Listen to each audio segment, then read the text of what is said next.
Yes. So ఇప్పటిదాకా మనం చేసినటువంటి క్వశ్చన్లలో ఇప్పుడు జాగ్రత్త ఒక క్వశ్చన్ ఇక్కడ చూడండి. చక్కెర ధర 18% తగ్గింది. చక్కెరపై చేసే ఖర్చులో ఏ మార్పు లేకుండా ఉండాలంటే, అంటే ఇక్కడ చూడండి ధర తగ్గింది కానీ ఖర్చులో మాత్రం ఏ మార్పు లేదు. సో ఇప్పుడు నెక్స్ట్ వచ్చే క్వశ్చన్లు ఎలా ఉంటాయి అంటే, మనకి ధర అనేది తగ్గడమో పెరగడమో జరుగుతుంది, ఖర్చులో అంటే చక్కెరపై చేసే ఖర్చులో కూడా మార్పు ఉంటుంది. అంటే ఇక్కడ ఏంటి, ఇప్పటిదాకా మనం చేసినటువంటి క్వశ్చన్లో ధర తగ్గడమో లేకపోతే పెరగడమో జరిగింది, కానీ నెక్స్ట్ కొంచెం ముందుకెళ్తే ఆ చక్కెరపై చేసే ఖర్చులో మార్పు కూడా ఉంటది. అప్పుడు వినియోగం ఎంత శాతం పెంచాలి లేదా తగ్గించాలి అనే క్వశ్చన్ అనేది మనకు ఫ్రేమ్ అవ్వడం జరుగుతుంది. సో ఇదన్నమాట కాన్సెప్ట్. ఓకేనా, రైట్. ఇక్కడ మనకి దీన్ని మనం కాంప్లికేట్ చేసే కంటే మనకు సింపుల్ గా జనరల్ ఒక విషయం మాట్లాడుకుందాం. జాగ్రత్త చూడండి. ఇప్పుడు మనకి ఇక్కడ మొత్తం ఖర్చు, జాగ్రత్త చూడండి, మొత్తం ఖర్చు ఈజ్ ఈక్వల్ టు, మీరు జనరల్ గా ఆలోచించండి, నేను క్లియర్ గా ఎక్స్ప్లెయిన్ చేస్తాను. నేను మొత్తం ఖర్చు ఈజ్ ఈక్వల్ టు, చూడండి ఇక్కడ టీ ధర 20% పెరిగింది. టీ ధర 20% పెరిగింది.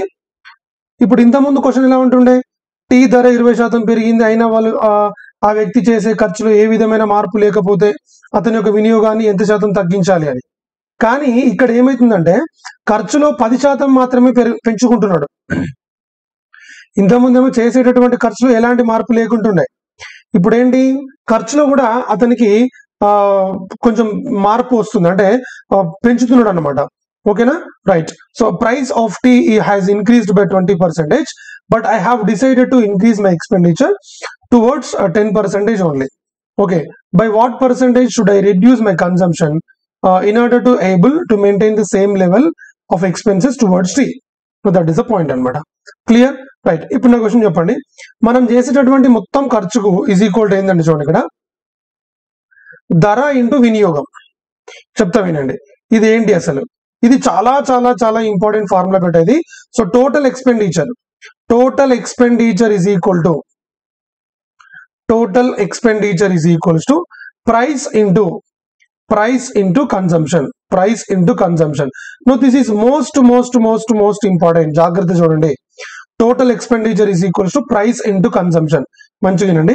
ఇప్పుడు ఫర్ ఎగ్జాంపుల్ చక్కెర 20 రూపాయల కేజీ ఉంది అనుకోండి, ఒక కేజీకి 20 రూపాయలు, 20 రూపీస్. ఇప్పుడు నేను ఒక 4 కేజీలు ఉన్నాను అనుకోండి, అప్పుడు నేను చేసేటటువంటి మొత్తం ఖర్చు ఏమవుతుంది, 80 రూపాయలు అవుతుంది. అవునా కాదా? చూడండి, ధర అంటే ధర ఎంత ఉంది, 20 రూపాయల కేజీ, 20 రూపీస్ కేజీ. వినియోగం ఎన్ని కేజీల వినియోగం చేస్తున్నావు, 4 కేజీల వినియోగం. అప్పుడు నువ్వు చేసేటటువంటి మొత్తం ఖర్చు ఇదే కదా. దిస్ ఇస్ ద పాయింట్ అనమాట. చూడండి, మొత్తం ఖర్చు ఈజ్ ఈక్వల్ టు ధర ఇంటూ వినియోగం. ఈ ఫార్ములా గుర్తుపెట్టుకోండి. ఈ కైండ్ ఆఫ్ క్వశ్చన్స్ అనేవి చాలా చాలా ఇంపార్టెంట్, చాలా సార్లు అడగడం జరిగింది. It's a most important one. ఓకేనా. So total expenditure is equals to price into consumption. ఇప్పుడు చూడండి, టీ ధర 20% పెరిగింది. సో టీ ధర 20% పెరిగింది అంటే ధర అంటే ఇదే కదా, ప్రైస్ 20% పెరిగింది. ఇప్పుడు నా క్వశ్చన్ చెప్పండి, 20% అంటే ఏంటి, 1/5. మరి పెరిగింది అంటే ఏంటి, 6/5. సో ఇప్పుడు ఈ ప్రైస్ దగ్గర 6/5 అని రాయండి ఇంటూ కన్సంప్షన్. కానీ టీకి అయ్యే ఖర్చులో 10% మాత్రమే పెరిగే విధంగా, టీకి అయ్యే ఖర్చులో 10% మాత్రమే పెరిగింది అంటే ఇది ఖర్చు 10% పెరిగింది. ఇప్పుడు జాగ్రత్త చూడండి ఒకసారి, మనం డైరెక్ట్ కాకుండా ఇది మనం కొంచెం డీటెయిల్ గా రాద్దాం. ఖర్చేమో 10% పెరిగింది, ధరనేమో 20% పెరిగింది. అప్పుడు వినియోగంలో ఎంత శాతం తగ్గించాలి అనేది మన కాన్సెప్ట్. ఓకేనా. మరి 10% పెరిగింది అంటే ఏంటి, 11/10 అంతేనా, ఈజ్ ఈక్వల్స్ ఇదేంటిది 20% పెరిగింది అంటే ఏంటి, 6/5 ఇంటూ ఎక్స్.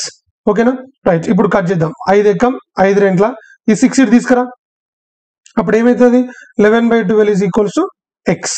మరి 11/12 ఈజ్ ఈక్వల్ టు ఎక్స్ అంటే ఏంటి అసలు, జాగ్రత్త చూడండి. అంటే ఇక్కడ ఏమొచ్చింది మనకి, ఇప్పుడు ఇక్కడ మనం జాగ్రత్త తీసుకుంటే 11/10 into 6 sorry 11/10 is equals to 6/5. ఇప్పుడు 11/12 ఇక్కడ ఏమొచ్చింది చెప్పండి, ఎక్స్ ప్లేస్ లో 11/12 వచ్చింది. జాగ్రత్త చూడండి, ఇక్కడ జాగ్రత్త అబ్జర్వ్ చేయండి. ఇక్కడ ఇదంటే మీనింగ్ ఏంటి, 10% పెరిగిందని. ఇదంటే మీనింగ్ ఏంది, 20% పెరిగిందని. మరి ఇదంటే మీనింగ్ ఏంటి, కింద డినామినేటర్ లో 12 ఉంటే మీనింగ్ ఏంటి బేట, 12 అంటే ఒక పార్ట్ ఈజ్ ఈక్వల్ టు 8.33 అంటే 8 1/3%. మరి ఇక్కడ దీనికంటే ఎన్ని పార్ట్స్ తక్కువ ఉంది, ఒక పార్ట్ తక్కువ ఉంది కాబట్టి ఆన్సర్ ఏంటి 8 1/3%. I hope you are very very clear. Doubt ఏం లేదు కదా. This is most most most most important. ఓకేనా రైట్. ఇది ఫాలో అవ్వండి, చాలా చాలా సింపుల్ అండ్ చాలా చాలా ఇంపార్టెంట్. ఈ ఫార్ములా గుర్తుపెట్టుకోండి, ఇది చాలా చాలా చాలా చాలా ఇంపార్టెంట్ బెట. This is most most important concept. చూడండి మనం బట్టి పట్టాల్సిన అవసరం లేదు. మొత్తం ఖర్చు ఈజ్ ఈక్వల్ టు ధర ఇంటూ వినియోగం. మనకు ఇప్పుడు 5 కేజీల వినియోగం అంటే 5 కేజీలు వాడుతున్నాం అనుకో, 1 కేజీకి 50 రూపాయలు అయితే దాని ధర ఇంటూ వినియోగం ఈజ్ ఈక్వల్ టు మొత్తం ఖర్చు అవుతుంది. That is the point. Next question చూడండి. ఇక్కడ పెట్రోల్ ధర 46.66% పెరిగింది. ధర 46.66% పెరిగింది. కానీ పెట్రోల్ కి అయ్యే ఖర్చులో కేవలం 28.57% మాత్రమే విధంగా ఉండాలంటే పెట్రోల్ ఇదేంటిది? A person wants to increase his expenditure. ఇదేంటిది? కానీ పెట్రోల్ కి అయ్యే ఖర్చులో కేవలం 28.57% మాత్రమే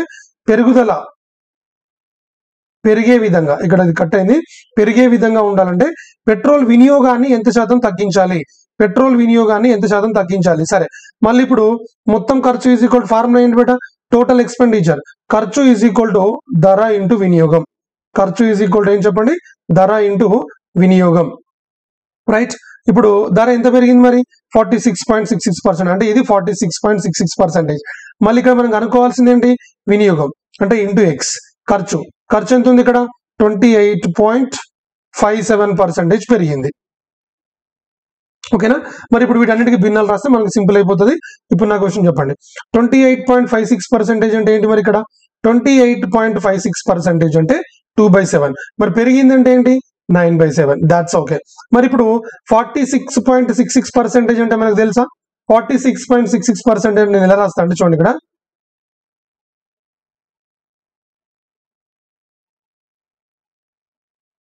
30% ప్లస్ 16.66%. 30% అంటే ఏంటి? 3/10. 16.66% అంటే ఏంటి? 1/6. సో 30% అంటే 3/10, 16.66% అంటే 1/6. లేదంటే మనం 40% ప్లస్ 6.66% కూడా రాయొచ్చు. ఓకేనా. ఏ విధంగా రాసుకున్నా నో ప్రాబ్లం. మనకి ఖచ్చితంగా దీనికైతే ఈ శాతానికి భిన్న విలువ కనుక్కోవాలి. 3/10 ప్లస్ 1/6. 10కి 6కి కాసాగి ఎంత? 30. ఓకేనా. సో ఇది ఎన్నిసార్లు అవుతుంది? 3 టైమ్స్. సో 3 ఇంటూ 3 ఎంత? 9. సో ఇది 5 టైమ్స్. 5 ఇంటూ 1 ఎంత?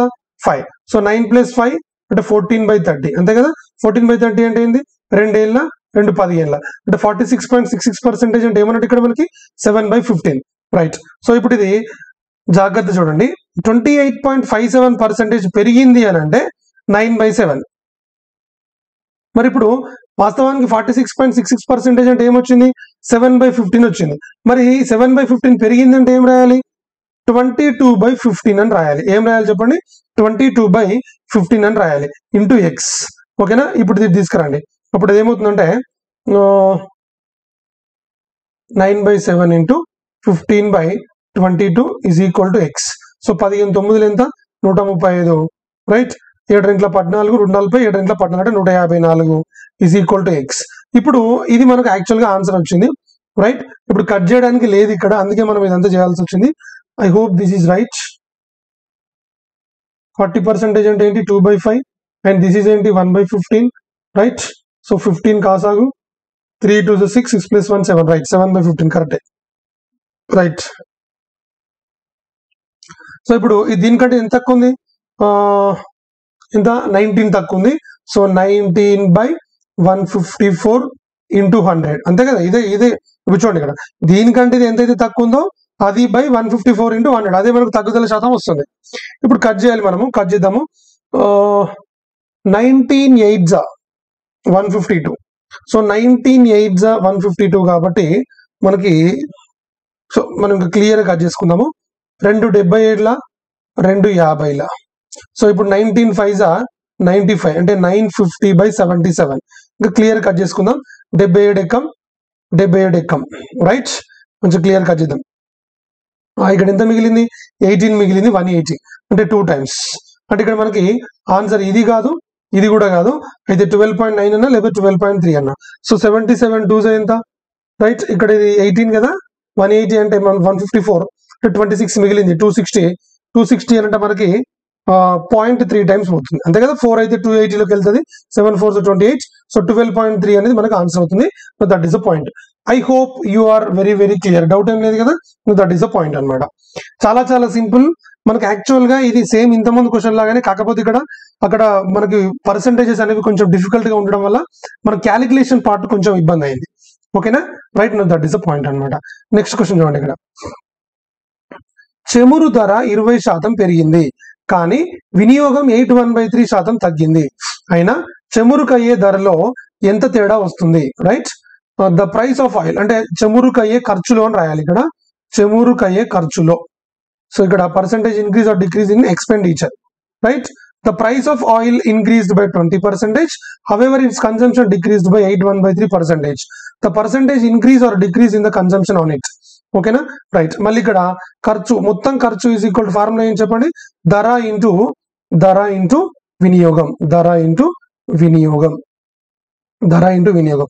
సో ఖర్చు ఈజ్ ఈక్వల్ ఇక్కడ ఖర్చు ఎంత పెరిగింది మరి? సారీ, ఖర్చు కదా మనకు అనుకోవాల్సింది. రైట్. సో ఖర్చు అనేది మనం ఎక్స్ అనుకుందాం. ఇక్కడ ధర ఎంత పెరిగింది? 20% పెరిగింది. మరి వినియోగం ఎంత శాతం తగ్గింది? రైట్, 81/3% తగ్గింది.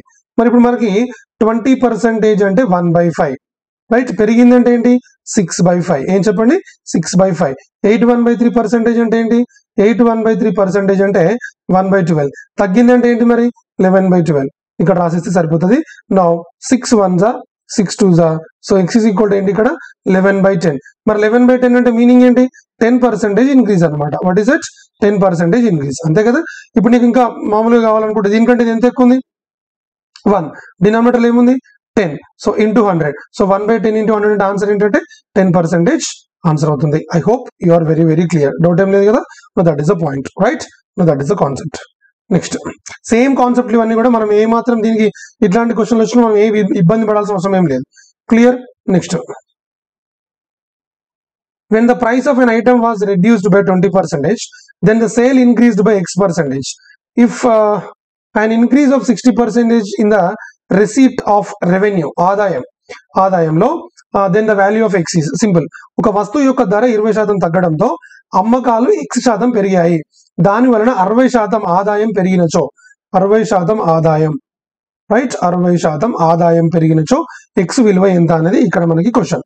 ఓకేనా, రైట్. సో ఇప్పుడు మొత్తం ఆదాయం ఈజ్ ఈక్వల్ టు ఫార్ములా ఏంటి? ధర ఇంటూ అమ్మకాలు. ధర ఇంటూ అమ్మకాలు, అంతే కదా. రైట్, సింపుల్, ఏం లేదు. అంటే ఇప్పుడు ఫర్ ఎగ్జాంపుల్ ఒక్కొక్క వస్తువు యొక్క ధర 100 రూపాయలు ఉందనుకోండి. అట్లాంటి నేను 100 అమ్మకాలు జరిపిన అంటే 100 అమ్మిన, 100 అమ్మితే 100 ఇంటూ 100, అప్పుడు నీకు టోటల్ ఆదాయం అవుతుంది. జాగ్రత్త చూడండి. సో ఇప్పుడు ఇది total revenue is equals to price into sales. Revenue is equals to price into sales. Price into sales. ఓకేనా. So total revenue is equal to ఇది అనమాట. మరి వస్తువు యొక్క ధర ఎంత శాతం తగ్గింది? 20% తగ్గింది బేట. రైట్. నెక్స్ట్, అమ్మకాలు ఎంత శాతం పెరిగినాయి? X% పెరిగినాయి. రైట్. సో దాని వలన 60% ఆదాయం పెరిగింది. ఇది అంటే ఇది 60% పెరిగింది. మనకు అనుకోవాల్సింది ఏంటి? X%. మరి 60% అంటే ఏంటి? సో వాస్తవానికి 60% అంటే ఏంటి అని అంటే మనకి 3/5. ఏం చెప్పండి? 3/5. మరి పెరిగింది అంటే ఏంటి? 8/5. అంటే ఇక్కడ మనము 8/5 రాసుకోవాలి. నెక్స్ట్ 20% తగ్గింది అంటే ఏంటి? 20% అంటే మనకు తెలిసింది ఏంటి? 1/5. మరి తగ్గింది అంటే ఏం రాయాలి? 4/5. సో ఇక్కడ రాసేసుకో 4/5 ఇంటూ ఎక్స్. So 5 cancel. ఇప్పుడు ఇది తీసుకొద్దాము. 8/4 ఈజ్ ఈక్వల్ టు ఎక్స్. అంటే 4 1s 4 2s. So X is equal to ఏంటిది? 2/1 ఈజ్ ఈక్వల్ టు ఎక్స్. అంటే ఇప్పుడు దీనికంటే ఇది ఎంత ఎక్కువ ఉంది? ఇక్కడ 1 ఉంటే ఇక్కడ 2 ఉంది. అంటే ఇది ఎంత ఉందో అంత ఎక్కువ ఉంది. అంటే 1 ఎక్కువ ఉంది. అంటే ఇది 100 అనుకుంటే 100% ఎక్కువ ఉన్నట్టు. లేకపోతే దీనికంటే ఇది ఎంత ఎక్కువ ఉంది? 1 ఎక్కువ ఉంది కదా. సో 1 ఎంతైతే ఎక్కువ ఉందో అది బై కింద డినామినేటర్ ఏముంది? 1 into 100. So this is equal to ఏం చెప్పండి? ఇది 100% అనేది ఇక్కడ మనకు ఆన్సర్ అవుతుంది. That is the point. Option C. Clear, right. That is the concept. Next question. ఈ క్వశ్చన్ కూడా మనం ఆల్రెడీ చేసాము. Right. Price of diesel increased from 45 rupees litre to 50 rupees litre. అంటే డీజిల్ ప్రైస్ అనేది 45 రూపాయల నుండి 50 రూపాయలకి ఇంక్రిమెంట్ అయింది. How much should the consumption of diesel be reduced so as to increase expenditure by only 5%. Only 5%. Diesel ధర 45 రూపాయల litre నుండి 50 రూపాయల లీటర్ కి పెరిగింది. అయినా డీజిల్ పై అయ్యే ఖర్చుపై కేవలం 5% మాత్రమే పెరిగే విధంగా ఉండాలంటే వినియోగం అనండి, వినియోగం. సో ఇప్పుడు చూడండి, ఇక్కడ మొత్తం ఖర్చు ఈజ్ ఈక్వల్స్ టు ధర ఇంటూ వినియోగం. మొత్తం ఖర్చు ఈజ్ ఈక్వల్ టు ధర ఇంటూ వినియోగం. సో ఇప్పుడు మరి ధరలో ఎంత శాతం పెరిగింది? 45 రూపాయల నుండి 50 రూపాయలు పెరిగింది. అంటే ఎంత పెరిగినట్టు? జాగ్రత్త చూడండి, ఎంత శాతం పెరిగినట్టు? 5/45 ఇంటూ 100. జాగ్రత్త చూడండి, ఇక్కడ మనం పెరుగుదల శాతం కనుక్కోవాలి.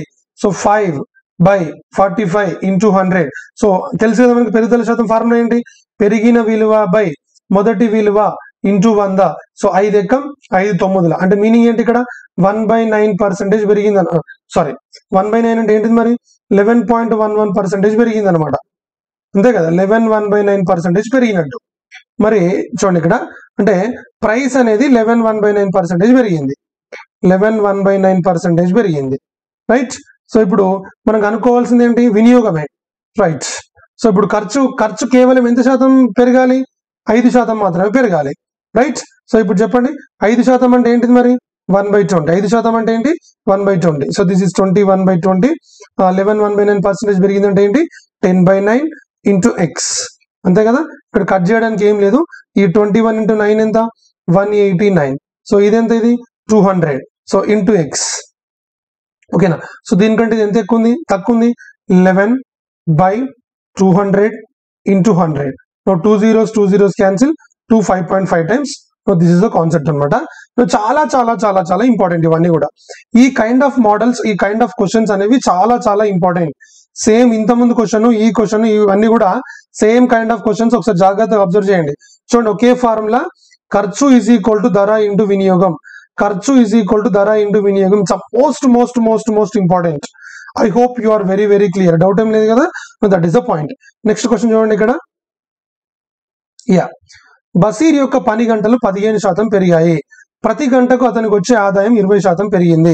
అయినా ఒక రోజులో అతని ఆదాయం ఎంత శాతం పెరుగుతుంది? చూడండి, Basheer's working hours per day were increased by 15% and his wages per hour were increased by 20%. By how much percentage did his daily earnings increase? ఏం లేదు, మామూలుగా ఒక వ్యక్తి ఉన్నాడు, అతడు రెగ్యులర్ గా ఎన్నో కొన్ని పని గంటలు పని చేస్తున్నాడు. అతనికి గంటకి ఎంతో కొంత ఆదాయం వస్తుంది. ఇప్పుడు ఫర్ ఎగ్జాంపుల్ మనకి గంటకి 100 రూపాయలు అనుకోండి. ఫర్ ఎగ్జాంపుల్ నాకు గంటకి 100 రూపాయల జీతం, నేను ఒక 5 గంటలు పనిచేశాను. అప్పుడు నాకు వచ్చేటటువంటి మొత్తం ఆదాయం ఎంత? 500 రూపాయలు. అంటే ఇప్పుడు మీనింగ్ ఏంటి? ఇక్కడ నుంచి మనం ఫార్ములా రాసుకోవాలి. జాగ్రత్త చూడండి, మొత్తం జీతం ఈజ్ ఈక్వల్ టు పని గంటలు ఇంటూ గంటకి జీతం. ఇదే కదా, రైట్. ఓకే, ఇప్పుడు చూడండి, అంటే ఒక రోజులో మొత్తం ఎంత జీతం వస్తుందంటే, రోజుకి ఎన్ని పని గంటలు చేస్తామో అది ఇంటూ ఒక గంటకు వచ్చే జీతం. ఇప్పుడు చూడండి, బషీర్ యొక్క పని గంటలు 15% పెరిగాయి. అంటే ఇదేమో 15% పెరిగింది. జాగ్రత్త చూడండి, మరి గంటకి జీతం ఎంత పెరిగింది? ప్రతి గంటకి అతనికి ఆదాయం 20% పెరిగింది. ఇది 20% పెరిగింది. క్లియర్ కదా, రైట్. ఇప్పుడు చూడండి, 15% పెరిగింది అంటే మరి 15% అంటే ఏంటి? మనకు ఆల్రెడీ తెలుసు. చూడండి, 5% అంటే 1/20. ఓకేనా. మరి 15% అంటే ఏంటి? 3/20, రైట్. సో ఇప్పుడు పెరిగింది అంటే ఏంటి? 23/20 ఇంటూ 20% అంటే ఏంటిది మరి? 1/5. పెరిగింది అంటే ఏంటి? 6/5, రైట్. సో 23 6 ఎంత? 138/100. అర్థమైందా? సో ఇప్పుడు అంటే వాని యొక్క జీతం అనేది ఇగో ఈ విధంగా ఉంది. అంటే ఇప్పుడు దీనికంటే ఎంత ఎక్కువ ఉంది? 38%. సో 38% ఎక్కువ. అంటే ఇనీషియల్ వాల్యూ అనేది 100 ఉంటే ఈ 100 కంటే ఎంత ఎక్కువ ఉంటే అంతే అని మనం చెప్పుకున్నాం కదా. దట్ ఈస్ ద పాయింట్ అనమాట. I hope you are very very clear. Doubt ఏం లేదు కదా. దట్ ఈస్ ద పాయింట్ అనమాట. చాలా సింపుల్. మోస్ట్ ఇంపార్టెంట్ కూడా. ఈ కైండ్ ఆఫ్ క్వశ్చన్స్ అనేవి చాలా చాలా ఇంపార్టెంట్ కూడా. 1కి 2 సార్లు ప్రాక్టీస్ చేస్తేనే తప్ప ఇవి అర్థం అవ్వవు. ఓకేనా, right. Next question.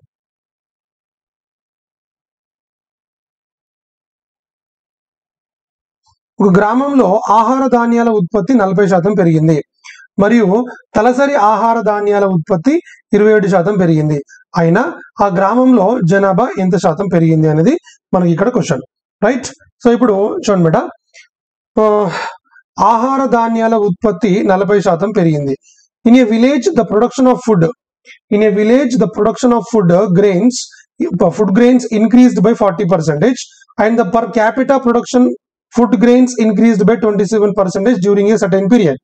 The percentage by which the population of the village increased during the same period is nearest to.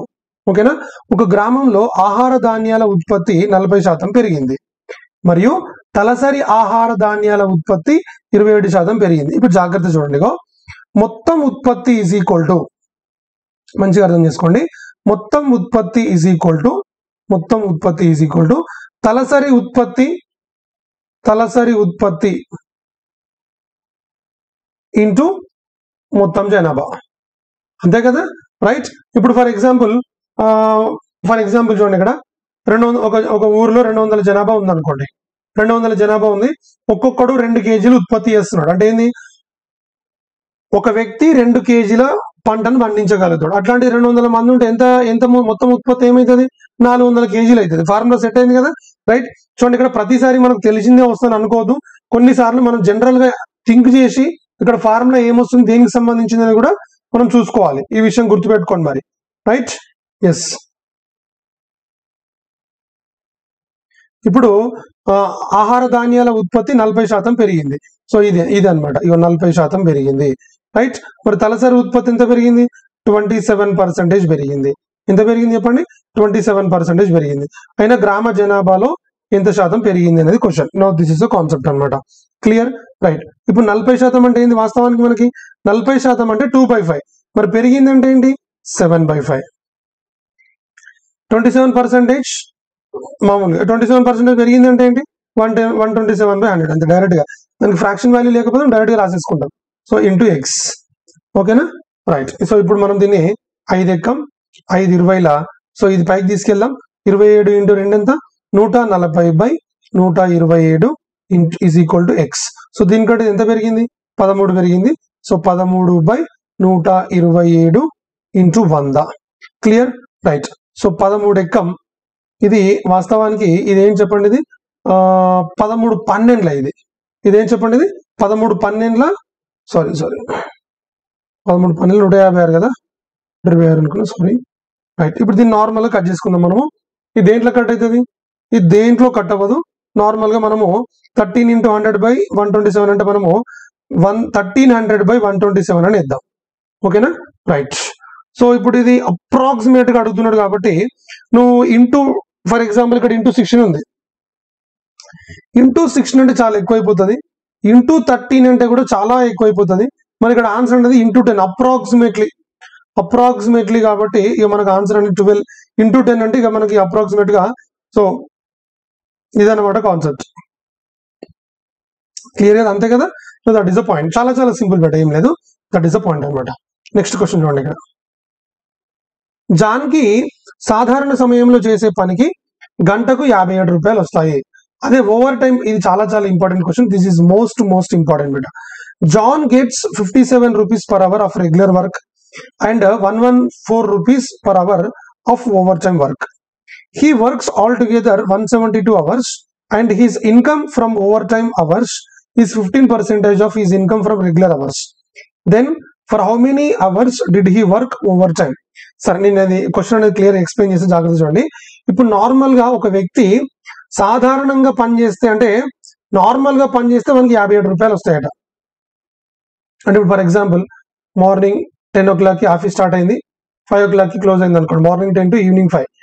ఈ పని గంటలు అంటే వాడు సాధారణంగా చేసేటటువంటి ఈ పని గంటల్లో చేస్తే గంటకి 57 రూపాయలు వస్తాయి. అంటే ఇక్కడ 7 గంటలు పనిచేస్తుంది కదా, ఈ 7 గంటల్లో గంటకి 57 రూపాయల చొప్పున మన జీతం అనేది వస్తుంది. కానీ ఇక్కడ ఏం జరిగిందంటే వాడు ఒకవేళ ఈ 5 తర్వాత కూడా పనిచేసిండు అనుకో, ఫర్ ఎగ్జాంపుల్ 8 దాకా పనిచేసిండు అనుకో, 3 గంటలు పనిచేసింది కదా ఎక్స్ట్రా, దీన్ని ఓవర్ టైం అంటారు. ఈ ఓవర్ టైం పనిచేస్తే గంటకి 114 రూపాయలు వస్తాయంట. అది గంటకి 114 రూపాయలు వస్తాయి ఓవర్ టైం చేస్తే. అంటే ఇక్కడ ఏంటి, ఈ 114 ఇంటూ 3 అనమాట, క్లియర్, రైట్. అదే ఓవర్ టైం పనిచేస్తే గంటకి 114 రూపాయలు వస్తాయి, రైట్. అతను మొత్తం 172 గంటలు పనిచేశాడు. అంటే మొత్తం ఏంటి, సాధారణ సమయము ప్లస్ ఓవర్ టైం రెండు కలిపి 172 గంటలు పనిచేశాడు, ఓకేనా. సో ఓవర్ టైం చేయగా అతనికి వచ్చే ఆదాయము సాధారణ సమయంలో వచ్చే ఆదాయంలో 15% అయినా అతను ఓవర్ టైం ఎన్ని గంటలు పనిచేశాడు అనేది క్వశ్చన్. ఇప్పుడు ఒక చిన్న పాయింట్ ఇక్కడ చూడండి, ఇంతకుముందే మనం డిస్కస్ చేసాము, జీతం ఈజ్ ఈక్వల్ టు పని గంటలు ఇంటూ పని గంటలు ఇంటూ గంట జీతం, గంట జీతం, అంతేనా? రైట్. నా క్వశ్చన్ చెప్పండి ఇప్పుడు. రైట్. ఇంతకుముందు ఫస్ట్ నార్మల్గా అయితే గంటకి ఎంత వస్తాయి? 57 రూపాయలు. ఇక్కడ ఓవర్ టైం చేస్తే ఎంత వస్తుంది? 114 రూపాయలు. అంటే మీనింగ్ ఏంటి? 57 కాస్త 114 అయిందంటే ఇప్పుడు గంట జీతం ఏమైంది? డబల్ అయిందంటే కదా. డబల్ అయిందంటే మీనింగ్ ఏంటి? 100% పెరిగింది. ఎంత చెప్పండి, ఎంత పర్సెంటేజ్ పెరుగుతుంది? 100% పెరుగుతుంది. నెక్స్ట్ పని గంటలే మనం అనుకోవాల్సింది ఇక్కడ X. Right. Okay. Over time చేయగా అతను వచ్చిన ఆదాయము, సాధారణ ఆదాయం అంటే జీతమే కదా, 15% అంటే ఏమన్నట్టు ఇక్కడ 15% ఇక్కడ రాసుకో. రైట్. సో 15% పెరగడం కాదు అది, మామూలుగా వాడు ఓవర్ టైం చేస్తే వచ్చిన డబ్బులునే కదా, వాడు సాధారణంగా చేసే జీతంలో అంటే సాధారణంగా చేసినప్పుడు ఒక 100 రూపాయలు వస్తే వాడు ఓవర్ టైం చేస్తే 115 అంటే 15 రూపాయలు వచ్చినాయి అన్నట్టు. దాని మీనింగ్ అది. అంటే సాధారణ సమయంలో చేసే జీతానికి ఓవర్ టైం చేసేదానికి 15% ఎక్స్ట్రా వస్తుంది. 15 రూపాయలు వస్తుంది. 15% ఎక్స్ట్రా కాదు, 15% వస్తుంది. అంటే అక్కడ 100 రూపాయలు వస్తే ఇక్కడ 15 రూపాయలు వస్తాయి అన్నట్టు. Right. That is the point. మరి ఇక్కడ 15% అంటే ఏంటి చెప్పేది? 15% అంటే 3/20 ఈజ్ ఈక్వల్ టు ఈ ఎక్స్ ఇట్లే పెట్టేసాయి. ఇప్పుడు 100% పెరిగిందంటే ఏం రాయాలి? 2/1 అని రాయాలి, అంతే కదా. ఎందుకంటే 100% అంటే 1 అంటే 1/1, పెరిగిందంటే ఏం రాయాలి? 1 + 1 2/1 అన్నమాట. That is the point. ఇప్పుడు ఇది తీసుకొస్తే ఏమవుతుంది? ఎక్స్ ఈజ్ ఈక్వల్ టు 3/40 అవుతుంది. దీని మీనింగ్ ఏంటో చెప్తా వినండి. ఇప్పుడు నేను ఇక్కడ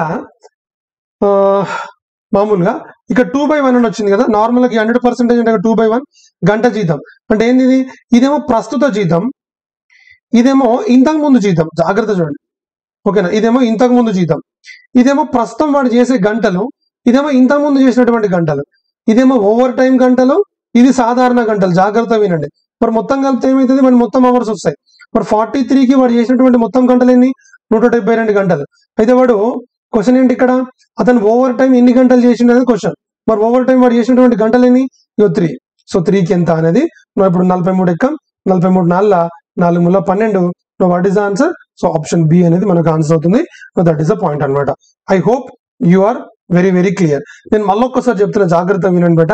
ఇది కొంచెం క్వశ్చన్ అనేది ఖచ్చితంగా కొంచెం డిఫరెంట్ గా ఉంది. నేను మళ్ళొకసారి చెప్తున్నా వినండి.